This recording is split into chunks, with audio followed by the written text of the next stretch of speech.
Oh ya, halo kawan-kawan, selamat datang di channel Jurnal Bang Abi. Kebetulan kali ini kita nggak melakukan perjalanan atau penjelajahan seperti biasanya yang teman-teman ketahui di channel ini. Nah, mumpung saya itu di kota ya, jadi nggak ada tempat yang paling asyik untuk ditelusuri. Dan kebetulan kali ini aku membawa seorang kawan, sebut saja dia seorang YouTuber atau juga bisa dipanggil seorang vlogger gitu. Konten creator, ada banyak sebutan di luar sana yang bisa teman-teman pilih ya.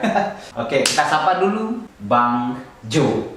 Halo semua. Ya, Bang Jo, bisa perkenalkan diri kamu biar audiens di Jurnal Bang Abi bisa tahu. Oke, kalau aku biasanya tuh dikenal untuk nama atau panggilan biasa dipanggil Bang Jo gitu. Teman-teman juga biasa manggilnya Jo. Ya udah gitu aja, biar lebih simpel. Oh, gitu ya.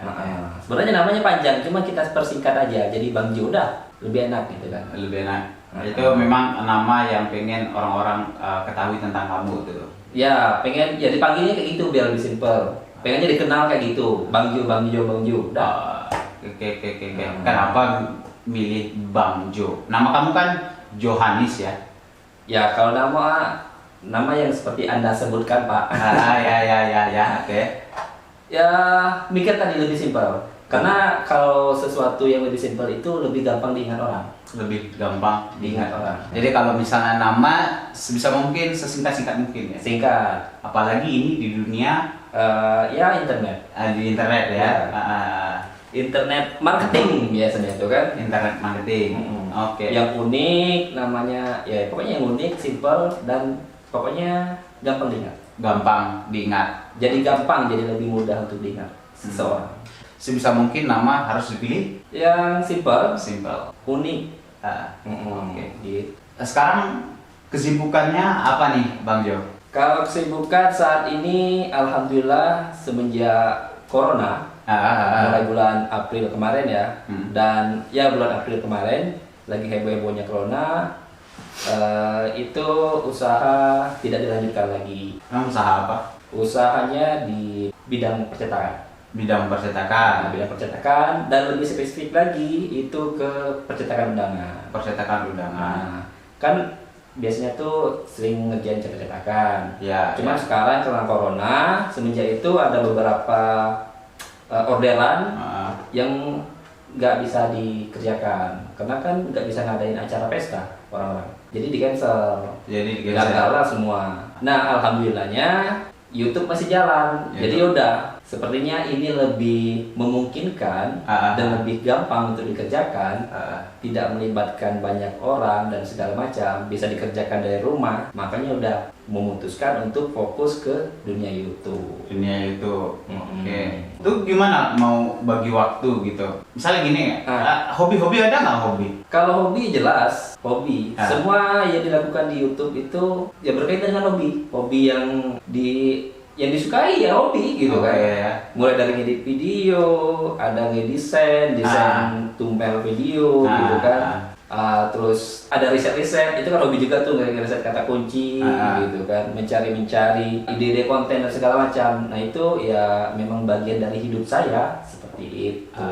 Jadi udah sangat hobi. Memang basicnya Bang Jo itu apaan sih? Wah, itu penasaran nih buat teman-teman semua yang ingin menggeluti di bidang yang sama gitu. Banyak yang bertanya-tanya, basicnya mereka udah tahu nih. Basicnya orang komputer. Basicnya mereka kuliah di komputer, videografi, sinematografi, dan sebutkan berbagai jurusan ya. Nah oke, jadi pada dasarnya dari kecil gitu ya. Dari kecil tuh emang suka yang namanya dunia komputer.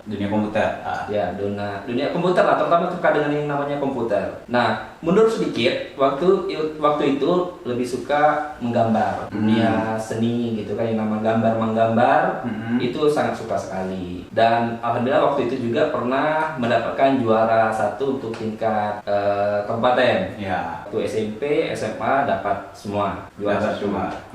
Nah, dari situ maksudnya dapat semua dapat juara 1 semua, alhamdulillah gitu kan. Nah, dari situ ngelihat ada sebuah billboard gitu kan, spanduk atau apalah kan di pinggir jalan. Waduh, kok keren ya, bisa ada gambar di dipampang ataupun dipajang di tempat yang besar, di media yang besar. Kayak gimana sih cara buat kayak gitu gitu kan. Nah, aku kan suka gambar tuh. Jadi pengen juga sih buat kayak gitu. Nah, akhirnya menelusuri kayak gimana membuat seperti itu. Akhirnya ketemulah harus dibuat di Photoshop. Nah, untuk belajar Photoshop tuh di mana gitu kan. Ya udah, akhirnya ke ibu kota ini kan, ibu kota Jambi. Ibu kota Jambi. Belajar di situ tentang, termasuk juga pertama pengennya tuh cuma belajar Photoshop. Itu niat awal, modal awalnya. Ya. Setelah tahu membuat desain yang besar ataupun gambar yang besar terus dipampang di media yang besar, itu di Photoshop katanya kan. Oke, belajar Photoshop. Setelah belajar Photoshop, setelah ketemu orang yang paham Photoshop, terus orang tersebut bisa juga install komputer. Terus setelah dari situ kepengen juga install komputer. Akhirnya ya kuliahlah atau melanjutkan pendidikan ke D1. Nah, di situ belajar semua tentang komputer. Ya udah, alhamdulillah dari situ terus berkembang. Akhirnya ya mulai ya, kalau udah masuk ke komputer udah tahu terus mau ngapain lagi gitu kan, pasti pengen ngedesain dulu ke desain apa? Kan tadi edit foto. Sekarang masuk ke desain grafis. Udah tuh service printer, sudah tuh edit video. Terus dunia fotografi. Nah, akhirnya menyebar kayak gitu. Semasa waktu kuliah dengan belajar secara otodidak, itu which one yang sangat mempengaruhi keadaan kamu sekarang ini gitu, menjadi seorang content creator gitu? Sangat berpengaruh. Mana yang paling berpengaruh gitu? Apakah ilmu yang didapat dari sekolah atau dari luar yang belajar sendiri? Imbang ya. Kalau belajar untuk teknik lebih, ya kadang tuh waktu belajar di ini ya, di tempat belajar itu belajar cuma basicnya doang. Nah, untuk pengembangan kita keluar secara otodidak tadi. Makanya ada kenal teman yang lain gitu kan. Akhirnya dari teman itu kita bisa tahu teknik ini, maka semuanya dikombinasikan. Akhirnya jadilah seperti saat ini. Dengan semua pengetahuan yang random tadi, akhirnya jadi kayak segitiga gitu kan. Ada segitiga ilmu pengetahuan di mana teman-teman itu kita mempunyai banyak sekali pengetahuan yang random dan acak gitu. Dan kemudian secara semua kelebihan-kelebihan yang kita tahu itu kita potensikan merucut kepada satu. Belajar ngedit video, itu belajarnya di dunia kampus atau memang udah keluar nih? Nah, kalau ngedit video itu belajarnya otodidak. Luar biasa kali kawan-kawan. Memang kadang-kadang ilmu itu nggak harus dalam ruangan, dia bisa saja kita dapati di luar ruangan ya. Maksudnya ruang kelas gitu, otodidak. Gitu. Dan itu lebih bergairah ya untuk belajar kayak gitu tuh. Kalau aku sih ya bergairah gitu ya. Tapi kalau orang lain nggak tahu. Nggak tahu ya. Yang jelasnya tuh memang awalnya belajar itu sudah ya, kalau kita nggak ada orang yang ngebimbing itu memang susah. Jadi nggak tahu nih bagaimana cara memulai, terus aplikasi apa yang digunakan, terus bagaimana teknik pengambilan video, terus editingnya bagaimana hingga menghasilkan sebuah video. Dulu tuh kan nggak tahu tuh. Setelah ngedit video, terus kan untuk menjadikan video itu ada namanya salah satu harus diekspor dulu tuh. Harus diekspor ataupun harus dirender kan? Istilahnya render. Nggak tahu itu. Yang tahu cuma ngedit, terus diedit tuh kok nggak jadi sebuah video ya nih. Nah, akhirnya ketemulah tadi teknik render tuh. Itu senangnya minta ampun, Pak. Itu waktu pertama kalinya memproduksi membuat video. Itu latar belakangmu ya, bagaimana kamu akhirnya terjun nih sampai kesini gitu. Terus gini, di YouTube-mu itu kan, gitu kan, ada berapa channel sih? Kalau sekarang yang aktif, terus dibuat kontennya tuh ada 3. Ada 3. Yang pertama itu Dunia Bang Jo, yang mana fokus kontennya saat ini itu ke tutorial YouTube. Channel itu tujuannya untuk membantu teman-teman di luar sana untuk ya kalau mau jadi seorang YouTuber atau content creator tuh seperti ini. Semua sudah saya share di situ, gitu kan. Terus yang kedua itu game, Pak. Karena saya memang suka game, hobi game dari dulu, dari kecil. Makanya saya coba buat channel game. Channel game. Ya. Dan alhamdulillah sekarang subscribernya udah lumayan juga, udah 2000-an. Dan alhamdulillah lagi sudah dimonetisasi. Wah, luar biasa sekali. Nah, satu lagi ini tentang vlog aja, Pak. Kalau lagi jalan-jalan gitu kan. Kalau traveling ya. Iya, kalau liburan, kalau sekarang kan liburan bareng keluarga. Kalau sama teman udah agak jarang lah gitu. Nah, beda sama saya berarti ya. Kalau sama saya enggak sama keluarga ya. Tapi mudah-mudahan dengan adanya keluarga saya bawa buat kaki gunung. Iya, mantap lah itu. Biar betisnya gede.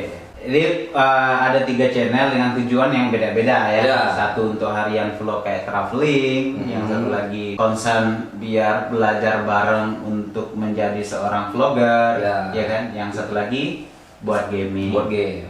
Berapa sering bikin videonya? Kalau Per minggu, per hari? sebenarnya sih kalau bagusnya itu seminggu itu kita upload 2-3 konten lah. Seminggu? 2-3 konten. Nah, tapi kalau aku biasanya tuh ngupload video itu pokoknya tuh seminggu itu ada diupload minimal 1.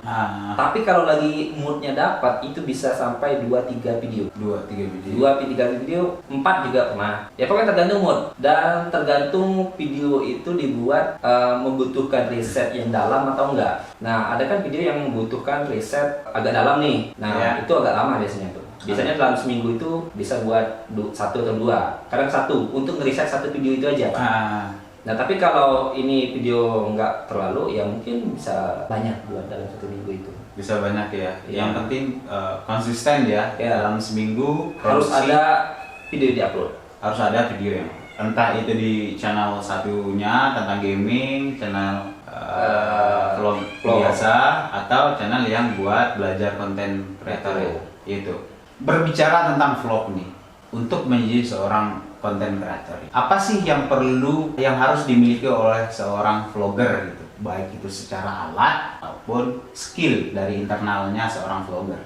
Pemula ya, khusus pemula Ya, dulu ya. khusus pemula. Atau orang-orang yang mau terjun ke dunia Vlogger, ya, vlogger, ya. youtuber atau apa lah ya. Ya. Yang pertama tuh niat, Pak.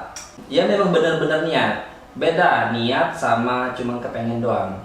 Cuma niat atau cuma kepengen doang ya, itu Ya, beda ya. beda.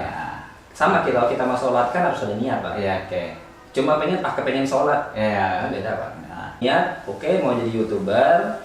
Nah, terus kalau masalah alat itu sebenarnya kembali ke mindset, Pak. gimana tuh? Contoh, kalau kita nggak ada alat sama sekali, Oke. nggak usah jauh-jauh, Pak. Saya, Pak. Saya dulu memang nggak ada yang namanya komputer, nggak ada HP bagus sama sekali, itu nggak ada. Saya ke warnet, Pak, untuk belajar ngedit segala macam ke warnet. Nah, itu belajar mulai mengenal Photoshop, mengenal, Pak ya, mengenal doang. Ya. Photoshop, terus ada Adobe Premiere untuk edit video, Sony Vegas, kuliah video dan macam-macam. Termasuk Movie Maker tadi dari situ, Pak. Solusi lagi kalau nggak ada duit untuk warnet, Pak. Alhamdulillah kan ada temen, Pak, yang punya laptop. Nah itu, Pak. Jadi Temen punya- tambahnya dieksploitasi ya. Ya pinjam lah, lihat dulu. Kira-kira di laptop dipakai nggak? Ah, oke, Kira-kira oke. komputer dipakai nggak? Aku Oke. pinjam ya. Pokoknya Nah, sebisa mungkin sumber daya itu untuk tahu dan Ya. belajar tentang itu tuh Untuk belajar, Pak. dimaksimalkan. dimaksimalkan. Bahkan laptop kawan. Iya. Kami. Luar biasa sekali. Itu, Pak, Oke. salah satunya, Pak. Karena berarti selain skill dari diri sendiri ini juga ada, nggak munafik bahwa alat yang di luar dari diri sendiri itu juga mendukung ya. Iya. Ah, gearnya harus mendukung ya. Harus mendukung. Ya tapi ini tadi Tapi kalau misalnya tidak ada sumber Tidak ada. dayanya, kita bisa belajar dengan cara-cara yang maksimal gitu. ya pokoknya tuh kembali ke mindset lah, Pak. Mas, peladannya dia. Memanfaatkan segala kondisi dan apa yang ada. Ya, luar biasa sekali. Nah itu.